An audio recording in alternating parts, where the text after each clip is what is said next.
નવસારી જિલ્લાના અનેક વિસ્તારોમાં વરસાદ છે। જૂનાથાણા, લુન્સીકુઈ, તિઘરા વિસ્તારમાં વરસાદ વરસ્યો। જલાલપુર, કાલિયાવાડી વિસ્તારમાં પણ વરસાદ વરસ્યો છે। પાંચ, હાટડી સહિતના વિસ્તારોમાં વરસાદ વરસ્યો છે। નવસારી શહેરમાં વરસાદી માહોલ।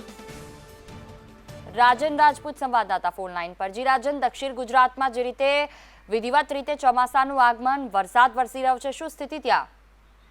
जी बिल्कुल जूही, स्थिति अंगे जो आपने जણાવું તો વરસાદી માહોલ ધીમે ધીમે દક્ષિણ ગુજરાત સહિત નવસારી જિલ્લામાં પણ જામી રહ્યો હોય તેવું લાગી રહ્યું છે, કારણ કે નવસારી શહેર સહિત નવસારી તાલુકાના ગ્રામ્ય વિસ્તારો અને જલાલપુર તાલુકામાં પણ આજે વહેલી સવારથી વરસાદ વરસી રહ્યો છે। વરસાદના આંકડા અંગે પણ જો આપણે સ્થિતિની વિગતવાર વાત કરું તો લગભગ 12 થી 15 mm એટલે કે કહી શકાય કે અડધો ઇંચ જેટલો વરસાદ બંને તાલુકાઓમાં વરસ્યો છે। સાથે જ શહેરી વિસ્તારોમાં પણ વરસાદ ધીમી ધારે વરસ્યો છે, જેને પગલે ખેડૂતોમાં પણ એક તબક્કે ખુશીનો માહોલ છે કે હવે આખરે મેઘરાજાનું આગમન થઈ શક્યું છે, વિધિવત ચોમાસાનો પ્રારંભ થઈ ચૂક્યો છે એવું કહી શકાય। સાથે જ શહેરીજનોને જે ભારે ગરમી અને ઉકળાટની અજંપાભરી સ્થિતિ જે જણાતી હતી એનામાં પણ હવે આંશિક રાહત મળી હોય તેવું લાગી રહ્યું છે। જોઈ બિલકુલ, તમામ જાણકારી બદલ આભાર।